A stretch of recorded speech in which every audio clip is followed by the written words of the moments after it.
world isn't a level playing field. It's a brutal arena. No matter how righteous your intentions, betrayal is a certainty. No matter how diligently you hone your craft, someone less deserving will often seize your throne. This isn't cynicism. It's the cold, hard calculus of reality. But those rare few who grasp this truth, they don't just survive. They dominate. This isn't merely ambition. It's a profound, almost invisible power that reshapes destinies. This is dark intelligence. It's forged in the crucible of betrayal, humiliation, and crushing defeat. Where others crumble into despair, you, the strategically minded, transmute that agony into an unshakable inner core. Dark intelligence is the silent sentinel, ever listening, perpetually observing, utterly quiet, until the precise, devastating moment to strike arrives. While lesser minds are embroiled in petty disputes, you are meticulously gathering intel. As their emotions flare into impotent rage, you are calmly, coldly calculating your next move. While they drown in the tumultuous seas of their feelings, you are charting the course for your future, far beyond their comprehension. Most are content to play checkers, a game of simple captures. You are about to learn the unforgiving complexities of chess, where every piece is a potential weapon, every move a strategic declaration. But before we delve into these depths, let me be unequivocally clear. This knowledge is your shield, not your sword for wanton destruction. It is a tool for defense, for safeguarding your domain, never for harming the innocent. The goal is to master the intricate game of power, not to become a cartoon villain. Today, you will uncover the 8 psychological imperatives that carve an insurmountable chasm between survivors and victims, between true leaders and their unwitting followers, between the architects of victory and the perennial losers. Now, shatter the illusion of passive acceptance. Drop this affirmation into the comments. I choose strategic intelligence over emotional reactivity. Now, brace yourself as we peel back the layers on the secrets that the truly powerful would rather you never unearth. Number 1. Calculated opacity. The big lie they sell you is that transparency builds trust. The truth? Transparency is an exploitation trap.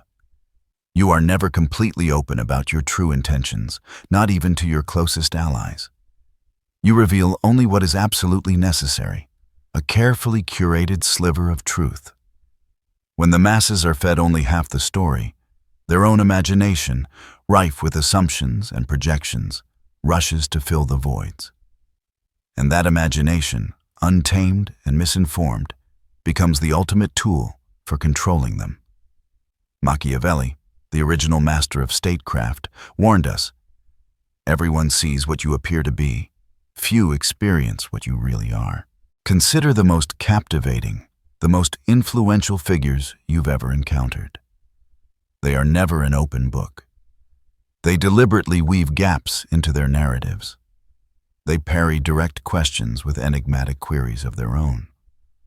They offer a knowing smile when you expect a detailed explanation. This isn't about outright deception. It's about the merciless art of strategic communication, where information is a weapon. Observe the common conversation.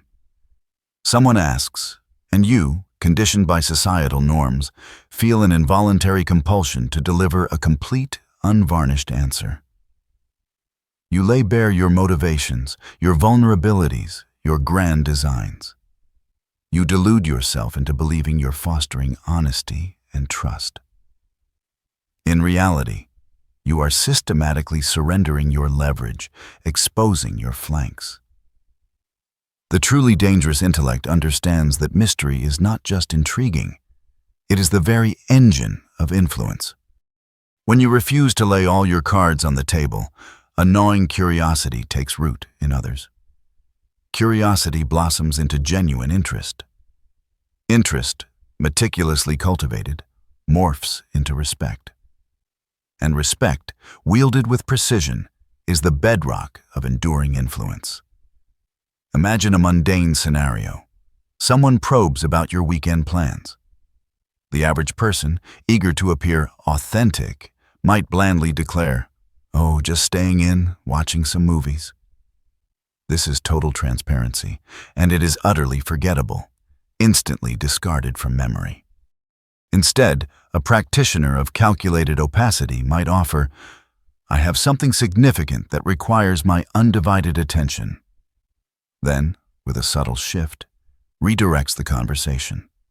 Observe the seismic difference. The first response renders you predictable, easily dismissed. The second cloaks you in an aura of compelling intrigue. This isn't an endorsement of rudeness or total secrecy. It is a directive for surgical precision in what you disclose and precisely when you choose to disclose it. The titans in every field, from corporate magnates to geopolitical strategists, have internalized this chilling principle. They offer just enough to maintain engagement, to keep the recipient perpetually guessing, but never so much that they relinquish their strategic edge. Your information is not just currency, it is intellectual capital. Squander it, and you're bankrupt. Preserve it, and you command respect. When you master calculated opacity, your words acquire a gravitas, a weight they never possessed before, precisely because they are a rare commodity, delivered with purpose. Remember, the objective is not to be mysterious for the sake of theatricality. The objective is to maintain an iron grip on your narrative and, by extension, your most critical relationships. Number 2. Adaptive persona. The greatest illusion sold to the naive is that you must be one authentic self for everyone. This is a fatal weakness. The truly intelligent understand you are not a singular entity. You are a complex, multifaceted instrument, finely tuned to resonate with each unique environment. You adjust your public persona with surgical precision, adapting it to the specific individual or group before you. People believe they know you, but they only know the carefully crafted iteration you've chosen to present. Machiavelli, ever the pragmatist, advised rulers to cultivate an appearance of virtue. A prince ought to take care that he never lets anything slip from his lips that is not replete with the 5 qualities mentioned above, that he may appear to him who sees and hears him altogether merciful, faithful, humane, upright, and religious. This isn't about duplicity. It's about ruthless effectiveness. You already perform this dance instinctively. You wouldn't address a CEO in the same casual tone you use with your closest confidant. You wouldn't present yourself at a high-stakes negotiation as you would at a casual gathering. You instinctively deploy different aspects of your personality in varied contexts. Adaptive persona elevates this natural human tendency into a deliberate, calculated strategy. Every individual you encounter operates on a unique psychological frequency, distinct values, communication styles, processing mechanisms. To apply a monolithic approach to every interaction is to guarantee that you will connect profoundly with some and completely alienate others. The strategically intelligent meticulously study their counterpart, dissecting their patterns, and then calibrate their communication accordingly. Are they driven by cold, hard analytics? Drench them in data and irrefutable facts. Are they primarily emotional? Connect with the resonant chords of their deepest feelings. Are they pragmatic to a fault? Demonstrate tangible functionality and immediate utility. Are they visionary, seeing only the grand sweep? Paint the expansive tapestry of future possibilities. This isn't manipulation in its crudest sense. It's the pinnacle of communication intelligence, a form of psychological jujutsu. Consider water. It assumes the precise shape of any vessel, yet its fundamental essence, its H2O composition, remains immutable. Whether contained in a fragile cup, a sturdy bottle, or a vast lake. It is undeniably water. Your adaptive persona functions identically. You mold your presentation to fit the exigencies of the situation, yet your core values, your inviolable principles, remain undisturbed. The profound error most people commit is mistaking authenticity for identical behavior across all contexts. Authenticity, in its strategic definition, is not about being monotonously uniform. It's about expressing your genuine self through the most effective, most impactful lens for the given situation. When you master the adaptive persona, you become an existential chameleon, capable of forging connections with anyone, anywhere.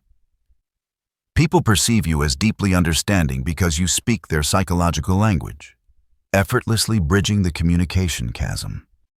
This skill transcends mere social grace. It becomes an indispensable weapon in brutal negotiations, in commanding leadership roles, and in forging alliances that endure. You cease attempting to force others to understand your perspective. Instead, you effortlessly facilitate their connection to yours. But heed this stark warning. Never adapt to such an extent that you lose sight of your true north. Your core values, your fundamental integrity, your inviolable principles, these are your anchor and must remain impervious to change. Only your outer presentation, your tactical expression, should adapt. The most formidable individuals are like diamonds. They possess a multitude of facets, each reflecting light differently, yet they remain a single, unyielding, monolithic stone. Number 3, the principle of detachment. The world relentlessly preaches commitment, but the dark truth is that attachment is the ultimate vulnerability. You are not beholden to any relationship, any fleeting emotion, or any popular opinion. What you are not afraid to lose cannot, by definition, control you. What cannot bind you cannot, by extension, manipulate you. Machiavelli, in his chilling analysis of power, stated, "Since love and fear can hardly exist together, if we must choose between them, it is far safer to be feared than loved." Detachment is perhaps the most grievously misinterpreted concept in the lexicon of dark intelligence. The uninitiated mistake it for coldness, for apathy, for an absence of caring. This is a profound miscalculation. It is, in fact, the ultimate liberation. Most humans exist as slaves to their myriad attachments. They cling to a job they despise, tolerating abusive treatment, all out of a paralyzing fear of unemployment. They cling to toxic relationships, sacrificing their very values, consumed by the terror of being alone. They crave approval so desperately that they utter platitudes, echoing popular sentiment, rather than speaking the necessary, often unpopular, truth. Fear of loss is the root of all weakness. Freedom from that primal fear is the wellspring of all power. This isn't a mandate for nihilism, for indifference to all things. It is a directive to care deeply without ever descending into desperation. Consider a high-stakes business negotiation. Person A, steeped in desperation, needs this deal to materialize. Their entire future hinges upon it. Plans have been meticulously laid based on its assumed success. Person B, on the other hand, would prefer the deal, but possesses a robust portfolio of alternatives. They are entirely prepared to walk away if the terms deviate even slightly from their strategic imperatives. Who wields the undeniable power in this arena? Person B, unequivocally. Their very lack of attachment to the singular outcome imbues them with an unassailable negotiating strength. Detachment confers an almost superhuman clarity.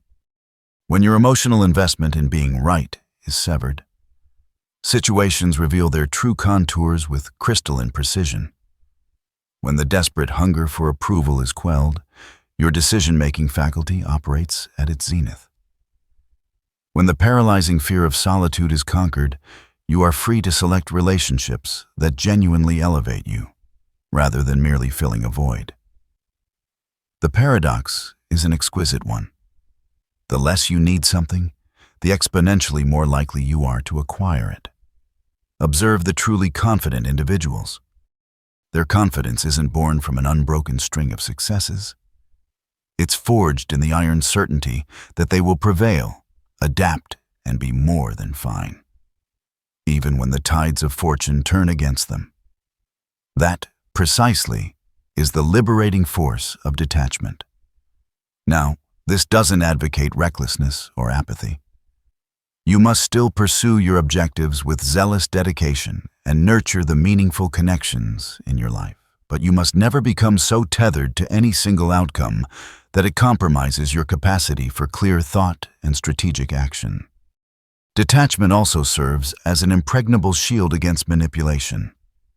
When an adversary attempts to wield the threat of deprivation over something you are utterly unafraid to lose, their threat dissolves into impotent air.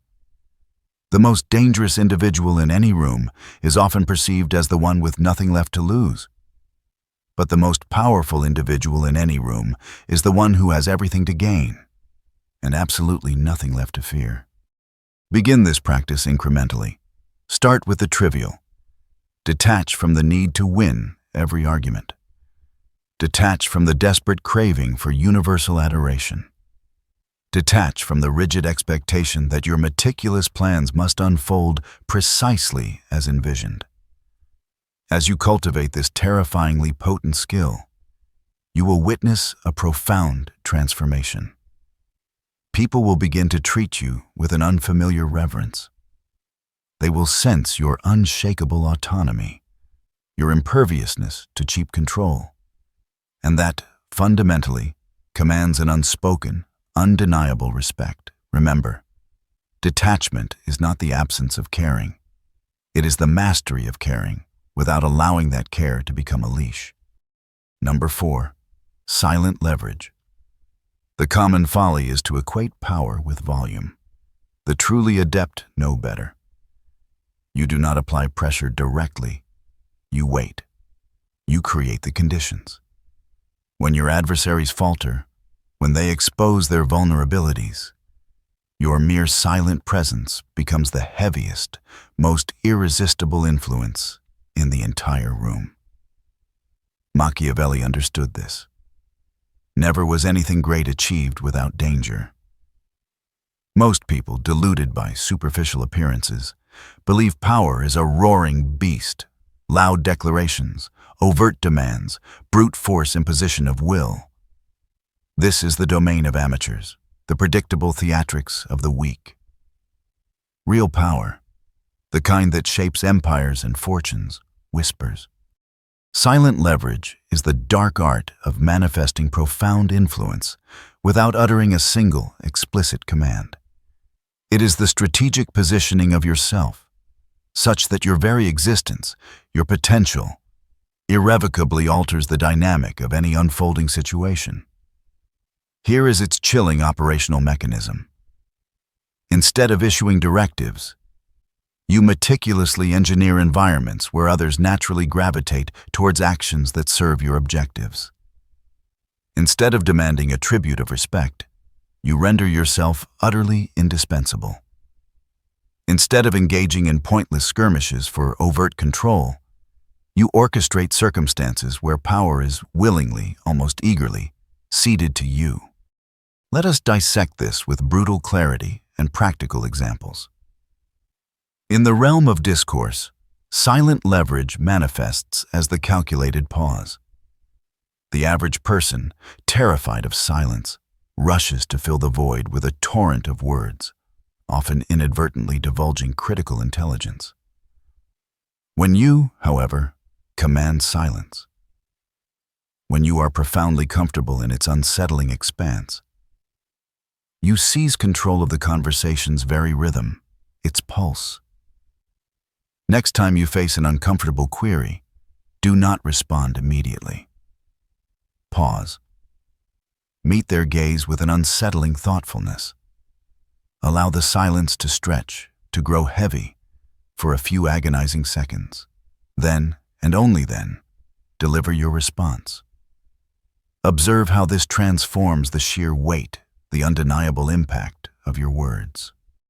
In negotiations, silent leverage is the hidden arsenal of alternatives that you possess but never need to brandish. When your counterpart is acutely aware of your multitude of viable options, their negotiating posture shifts seismically. You need not issue explicit threats of withdrawal. Your inherent willingness to walk away, your serene detachment, is threat enough. In the complex web of human relationships, silent leverage means becoming the gravitational center, the individual who consistently contributes immense value without ever demanding acknowledgement or recompense. When you consistently elevate the lives of those around you, they become instinctively, irrevocably drawn to your orbit. You do not demand loyalty, you cultivate it through an unyielding pattern of indispensable action. In the cutthroat professional landscape, silent leverage is achieved by transforming into the indispensable problem solver, the ultimate solution provider. You do not announce your prowess. You simply, consistently, elegantly resolve the most intractable challenges until your reputation precedes you, an undeniable force of competence. The linchpin of silent leverage is an almost inhuman patience. You are not chasing fleeting, immediate gratification. You are meticulously constructing a fortress of long-term influence, brick by agonizing brick. The vast majority of humanity is addicted to instant results, demanding an immediate return on their emotional and physical investment. Silent leverage operates on an entirely different temporal plane. You plant seeds, understanding that their growth is an unseen, protracted process. You make strategic investments, patiently anticipating the inevitable, compounded dividends. This demands a profoundly different mental architecture. You must cultivate an unshakable comfort with delayed gratification, a near monastic faith that your deliberate, consistent actions will, in their own inexorable time, manifest the influence you seek. What is the terrifying consequence when you master silent leverage? People will spontaneously seek your counsel, unbidden. They will unconsciously crave your approval, unprompted. They will follow your lead, unasked. You become the silent, invisible force that molds outcomes, shapes destinies, often without anyone even consciously registering your profound impact. But here, an ethical interlude is paramount. Silent leverage must never devolve into the cynical manipulation of others for their detriment.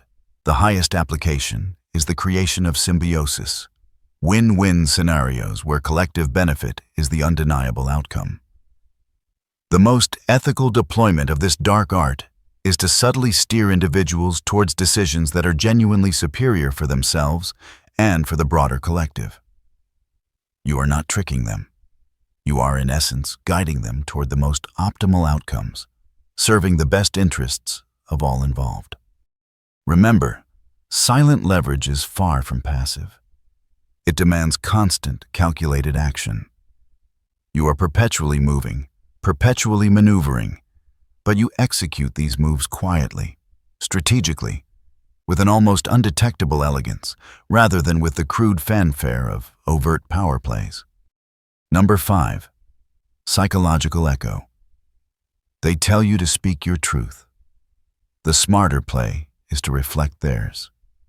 You mirror people's deepest, most primal needs and their most terrifying, unacknowledged fears directly back to them.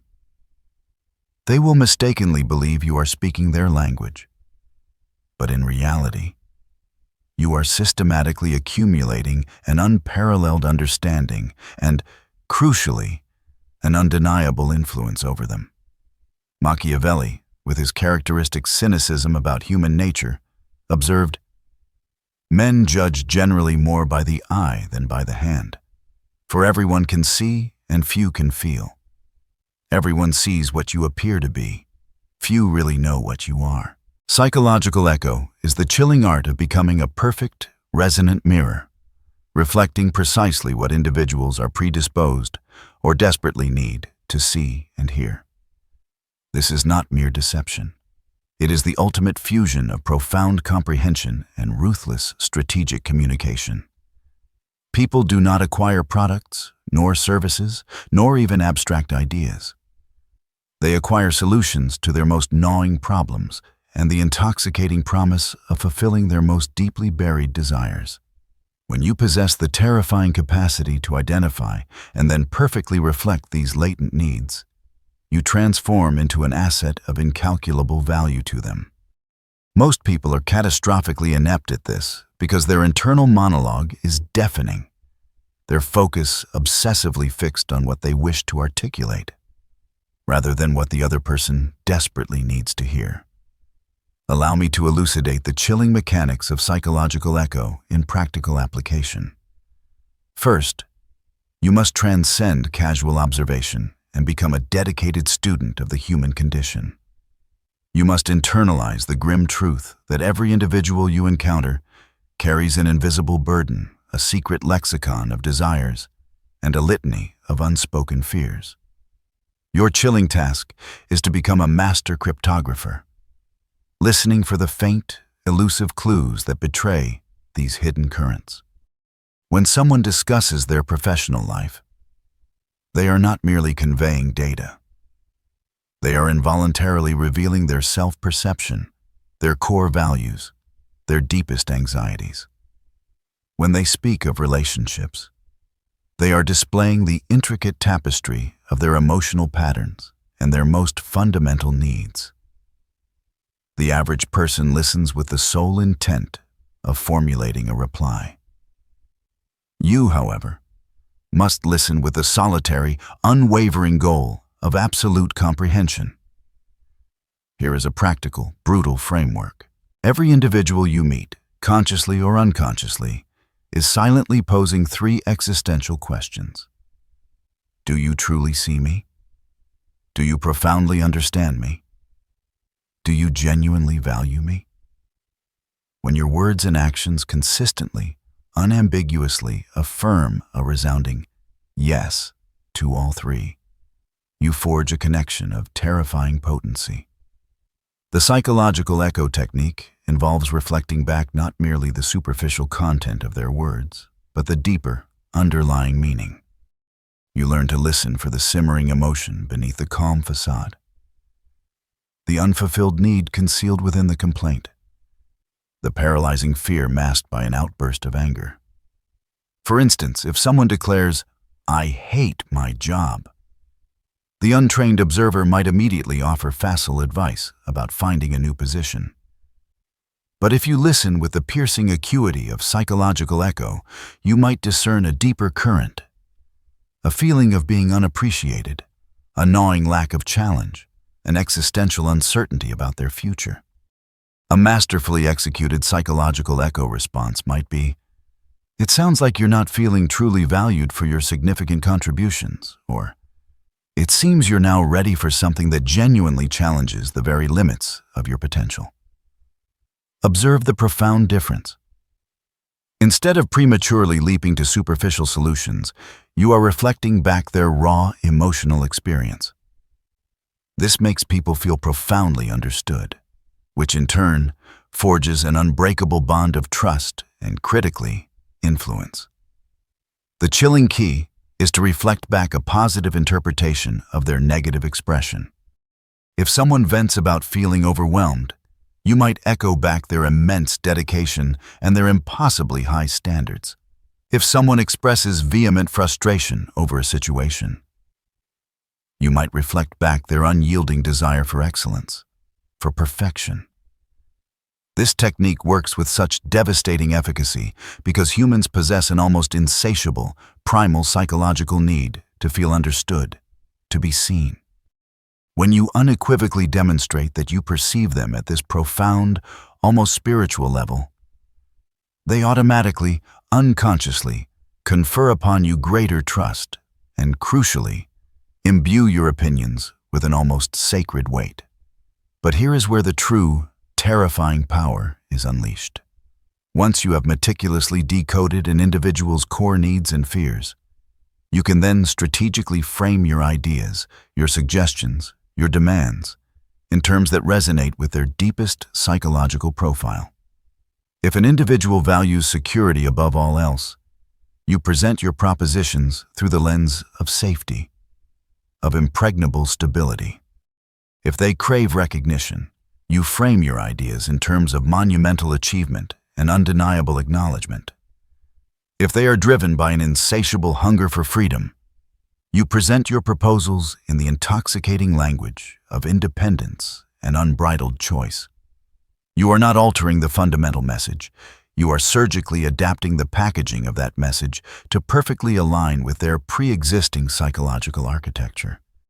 This is a skill of catastrophic power in leadership, in sales, in the manipulation of public opinion, in every human relationship. When people are convinced you understand them at an existential level, they will instinctively, almost slavishly, desire to collaborate with you, to follow your lead, to become your fervent advocate. The ethical deployment of psychological echo demands a genuine, almost empathetic, commitment to understanding people and assisting them in realizing their legitimate needs. When this technique is wielded to genuinely serve the best interests of others, it transcends mere manipulation and becomes a terrifyingly effective instrument for forging profoundly meaningful and strategically advantageous relationships. Number 6. Ambiguous morality. The world demands you pick a side, good or evil. The strategically intelligent know this is a false dichotomy. You are neither rigidly good nor definitively bad. You are simply effective. Real power rarely manifests in the stark, comforting binaries of black and white.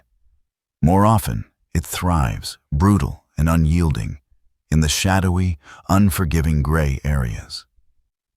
Machiavelli, with his characteristic and often uncomfortable realism, articulated it chillingly. Since it is difficult to join them together, it is safer to be feared than to be loved when one of the two must be lacking. This is the most contentious, the most viscerally provocative trait within the pantheon of dark intelligence, and consequently, the most prone to catastrophic misinterpretation. So, let me cut through the fog of moralistic platitudes with crystalline precision regarding what this truly is, and more importantly, what it absolutely is not. Ambiguous morality does not equate to the absence of a moral compass, to a vacuum of ethics. It does not license reckless abandon or a narcissistic pursuit of self-interest regardless of collateral damage. It absolutely does not sanction the wanton infliction of suffering upon others for personal advancement. What it does signify is a brutal, unblinkered comprehension of the world's inherent, inescapable complexity. Sometimes the action that appears right in the short term, that garners immediate moral praise, inadvertently sows the seeds of far greater catastrophe in the long term. Sometimes, the saccharine veneer of niceness merely enables and perpetuates deeply destructive behaviors. Sometimes, the sacred imperative of protecting the many necessitates making choices that are, frankly, ugly, unpalatable, and profoundly unpopular. Here is the unvarnished truth. Pure, unadulterated moral clarity is a luxurious indulgence, a privilege afforded only to those detached from the unforgiving realities of complex situations fraught with genuine, high-stakes consequences. Allow me to illustrate this concept with some hard-edged examples. Imagine you occupy a position of significant leadership within an organization. You uncover irrefutable evidence that a key team member has been systematically engaging in fraudulent behavior, lying to clients and corrosively eroding critical relationships. The instinctively nice course of action might be to extend yet another chance, to offer further training, to cling to the naive hope of redemption. But what of the diligent, honest team members, whose morale is being systematically poisoned? What of the deceived clients, whose trust is being flagrantly abused? What of the long-term existential health and reputation of the entire organization. An individual operating with ambiguous morality might, with a heavy but resolute heart, conclude that the imperative to protect the collective, the many, outweighs the transient obligation to be nice to the one. They would, without hesitation, make the agonizing decision to excise that cancerous element from the team, even if it feels harsh, even if it invites opprobrium. This is not an act of cruelty. It is the brutal calculus of pragmatic ethics. Another example? A friend seeks your counsel regarding a relationship that is visibly, unequivocally toxic and destructive. The kind impulse might be to offer boundless support, to assiduously avoid any negativity.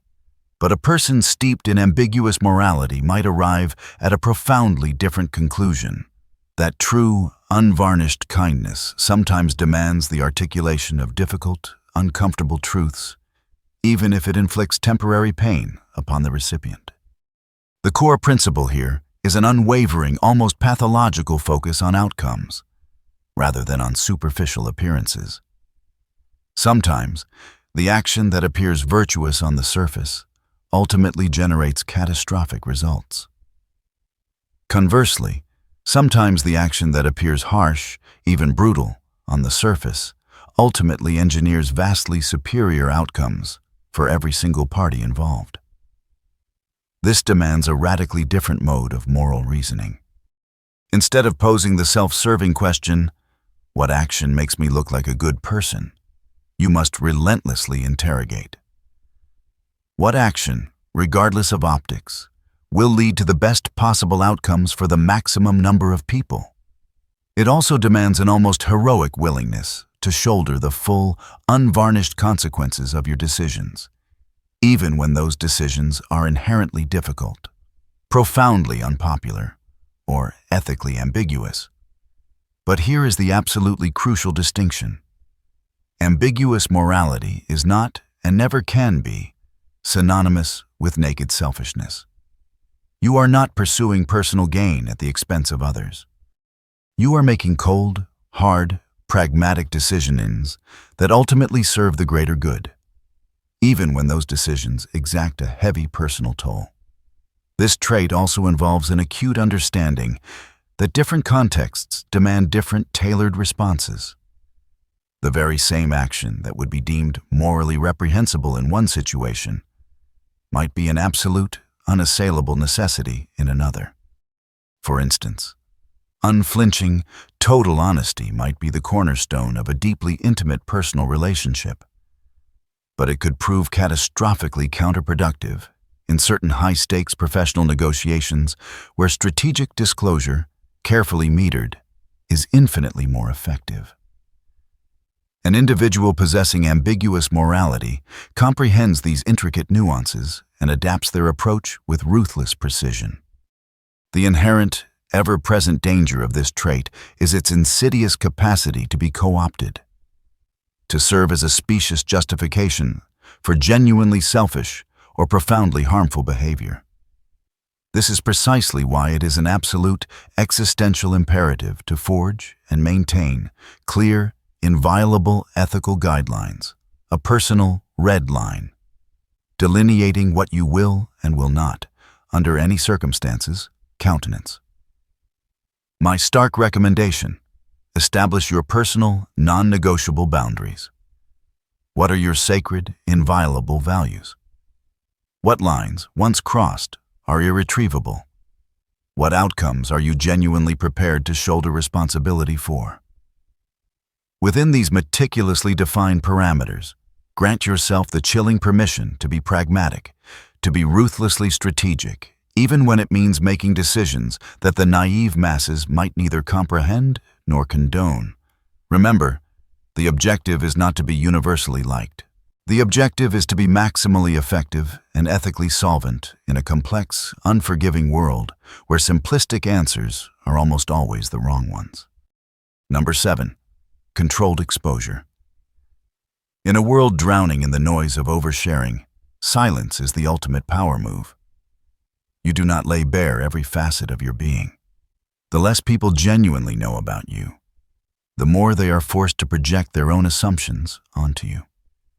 And these assumptions, built on incomplete data, are fertile ground for the strategic mistakes that ultimately pave the way for your ascent.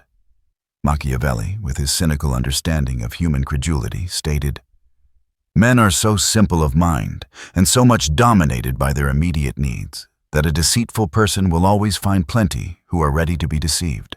In an era where the digital echo chamber encourages, even demands, the broadcasting of every mundane detail of one's existence across social media, controlled exposure might seem like an anachronism, a relic of a bygone age. The chilling truth, however, is that it is more potent, more dangerous than ever before.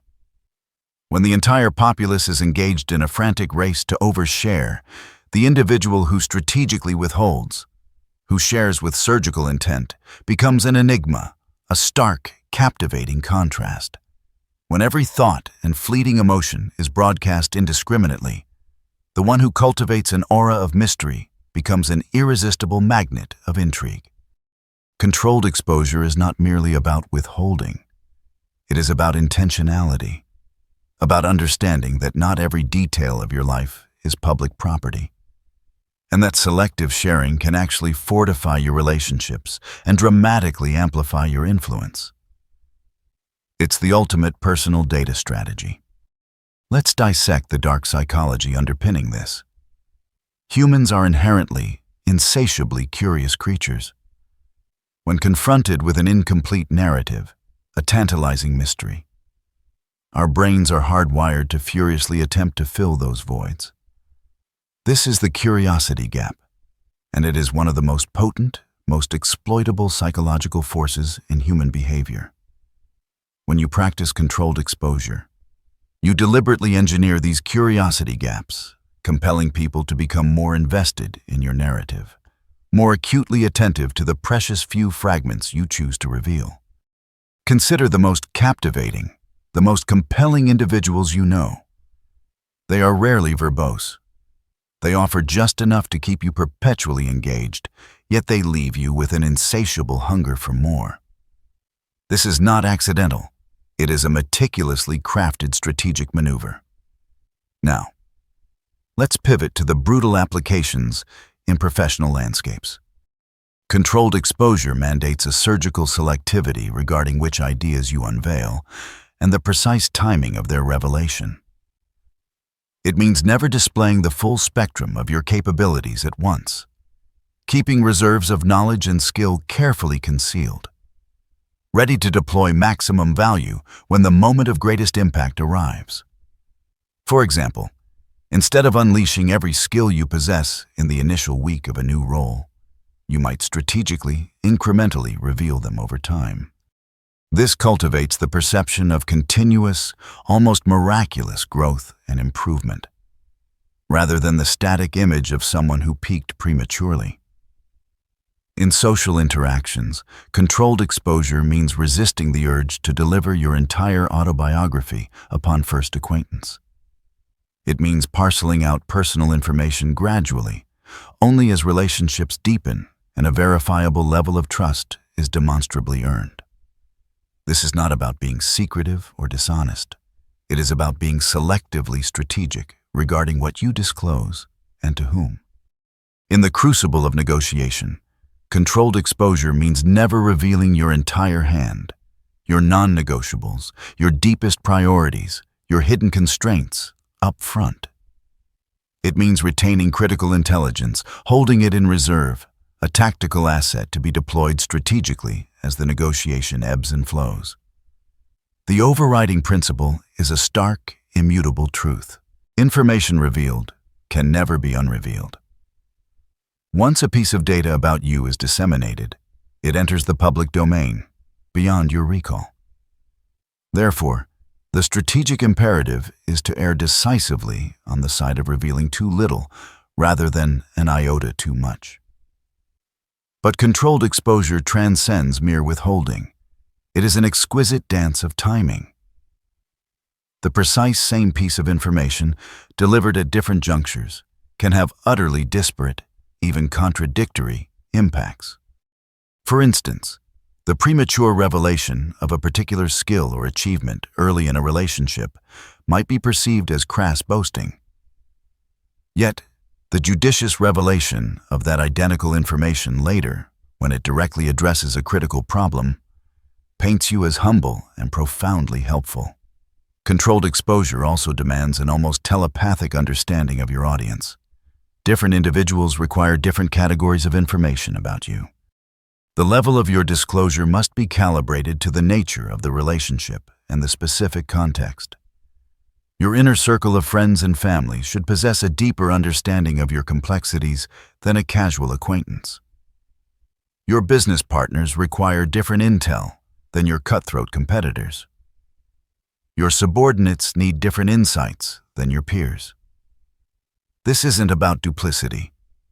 It's about appropriateness, about being strategically judicious with your personal informational assets.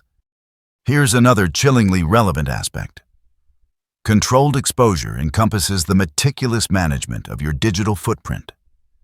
Every post, every comment, every shared image online becomes an indelible part of your permanent record, your digital dossier. Individuals will form indelible opinions about you based on this data, often without ever having met you in person.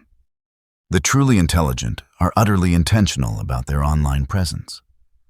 They understand that their digital persona is not incidental.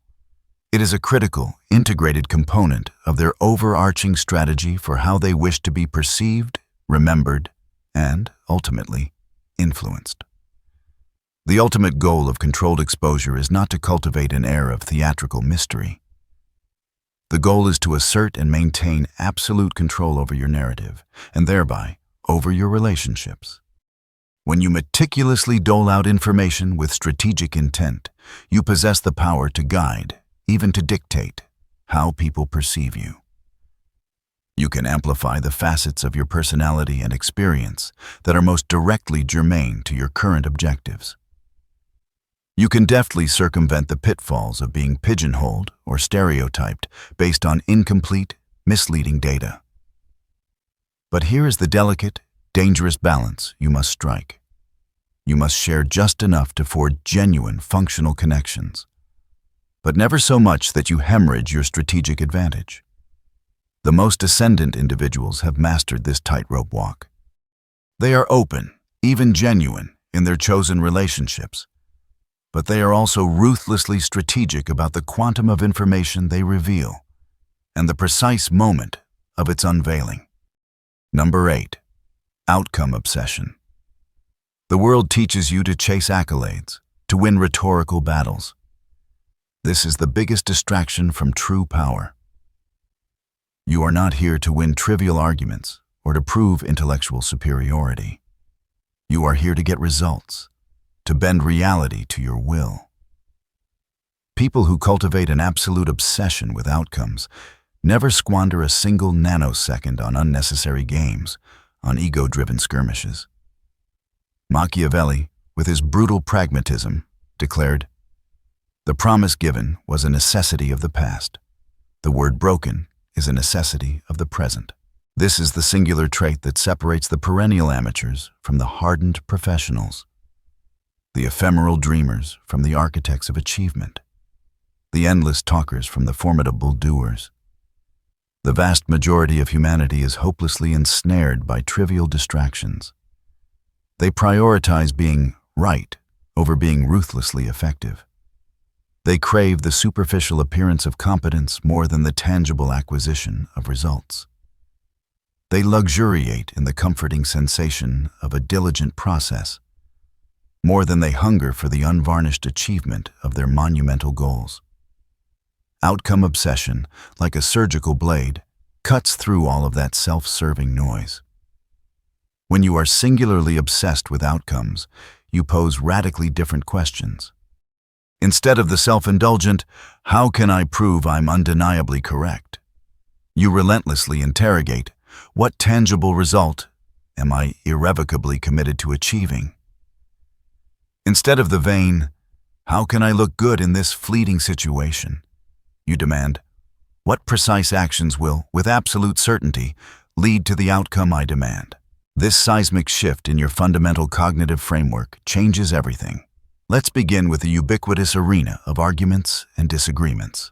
Most individuals approach arguments as if they are gladiators in a rhetorical debate.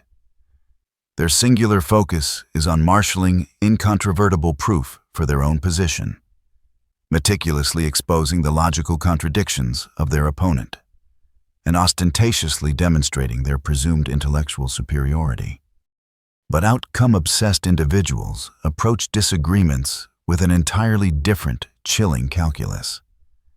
They ask, what, concretely, do I actually intend to achieve from this specific conversation? Perhaps their objective is to subtly alter the other person's behavior. Perhaps it is to broker a strategic compromise. Perhaps it is simply to extract critical intelligence about their opponent's underlying motivations and vulnerabilities. Once their desired outcome is crystallized with surgical clarity, they then meticulously select the most effective, most ruthless approach accordingly. Sometimes, yes, that involves winning the argument outright. But more often, it demands something entirely, terrifyingly different. For example, if your ultimate objective is to modify someone's behavior, aggressively proving them wrong might trigger an insurmountable psychological backlash. Humans possess an innate aversion to being proven incorrect, and they frequently entrench themselves deeper in their erroneous beliefs when they feel personally attacked. A superior, more strategically potent approach might involve subtly guiding them to arrive at the desired conclusion entirely on their own, allowing them to claim ownership. If your overarching goal is to preserve a critical relationship while simultaneously addressing a deeply entrenched problem, the ego-driven satisfaction of being right becomes utterly secondary to the pragmatic imperative of forging a mutually acceptable solution. This chilling principle permeates every facet of existence. In professional domains, outcome obsession translates into an unwavering focus on actions that genuinely propel the enterprise forward, rather than those that merely inflate your ego or enhance your perceived importance. It means selecting projects based on their measurable strategic impact rather than their superficial visibility. It means making decisions based on irrefutable data and measurable results, rather than the capricious whims of office politics or personal preferences. In the intricate tapestry of personal relationships, outcome obsession means prioritizing the long-term health and mutual happiness of the bond, rather than engaging in petty skirmishes over who was right or wrong in any isolated disagreement. It means choosing your battles with surgical precision, based on what genuinely matters, rather than reacting reflexively to every minor irritation. In the relentless pursuit of personal development, outcome obsession dictates that you measure your progress not by ephemeral effort or good intentions, but by hard, undeniable results. It demands a brutal, unflinching honesty about what is demonstrably working and what is unequivocally failing, even when that realization is profoundly uncomfortable. Here is where outcome obsession ascends to its most terrifying efficacy. It inoculates you against the pernicious trap of activity masquerading as achievement. Countless individuals conflate busyness with genuine productivity.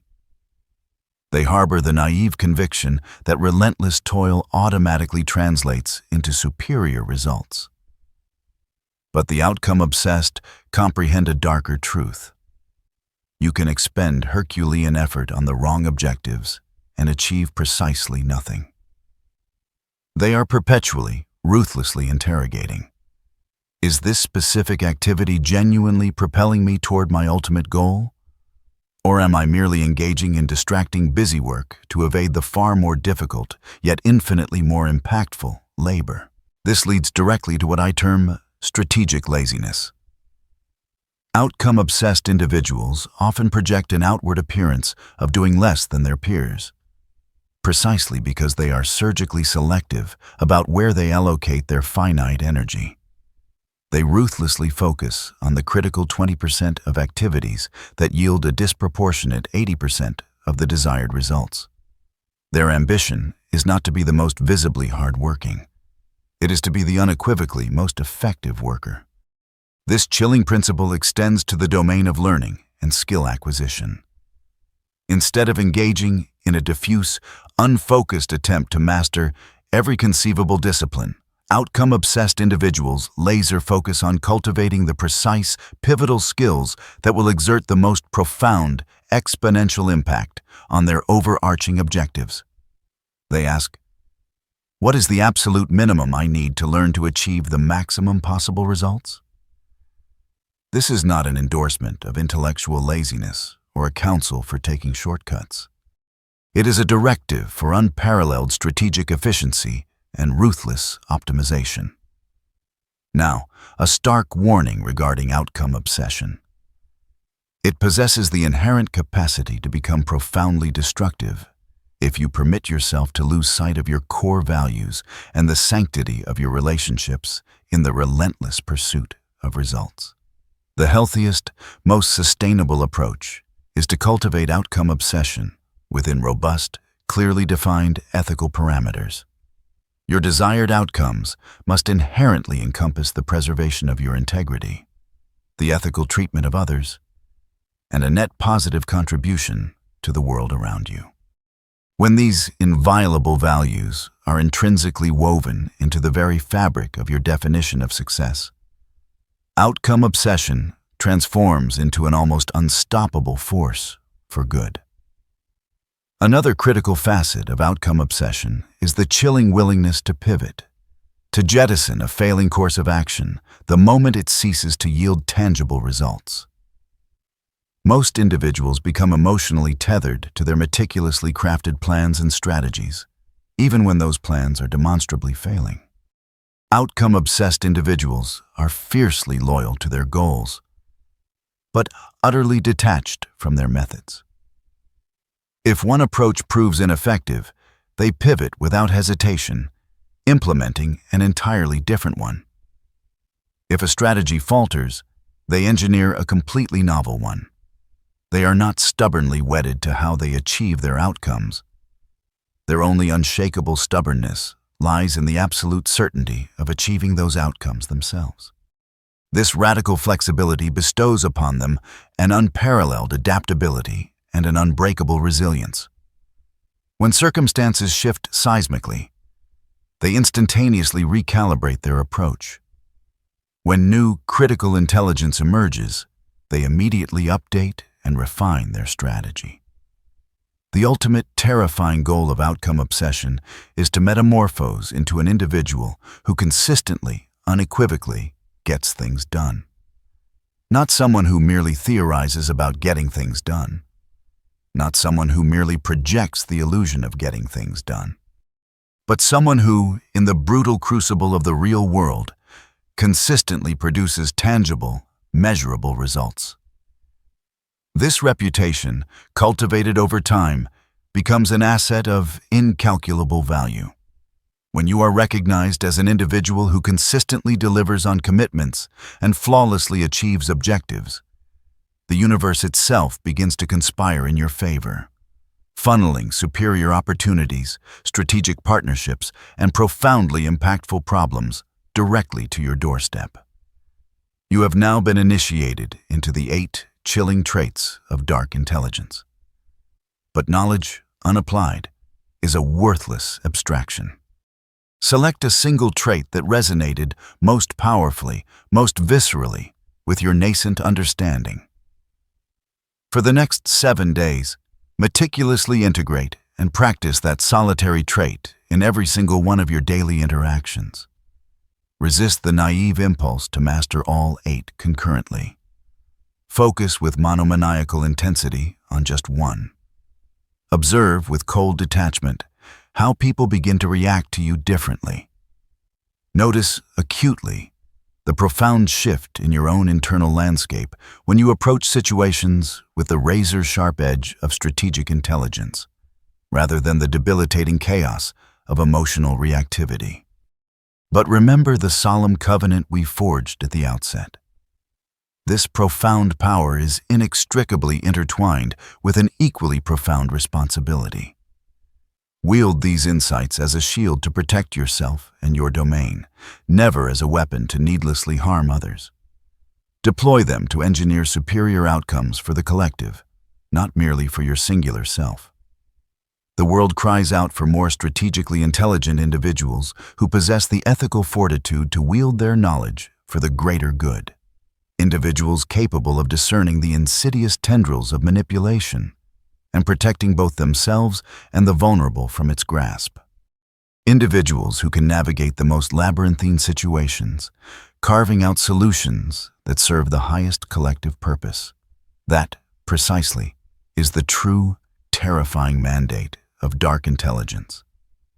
Not to descend into the abyss of manipulation, but to ascend to a state where you cannot be manipulated. Not to arbitrarily gain power over others, but to achieve an unassailable power over yourself and the circumstances that seek to define you. The most dangerous person, in popular lore, is the one with nothing to lose. But the most truly invaluable, the most profoundly powerful person in any room is the one who has meticulously decoded the intricacies of human psychology and then deploys that terrifying understanding to elevate the lives of everyone around them. Which architect of destiny do you choose to become? If this chilling revelation fundamentally altered your perception of intelligence and power, then smash that like button. If you thirst for more content that dissects the dark arts of psychology, unyielding strategy, and the intricate dance of human behavior, then subscribe now and ring that notification bell. For true insight is a rare commodity. Drop a comment and with unblinking honesty, reveal which of these 8 traits you already discern in the most successful, most powerful individuals in your orbit, and which one you will immediately, mercilessly, begin to integrate into your own strategic arsenal. Until our next encounter, remember, true intelligence is not merely about possessing intellect. It is about possessing the profound, often ruthless wisdom to deploy your intelligence in service of something far greater than your individual ego. Stay strategic, stay ethical, and unleash your power.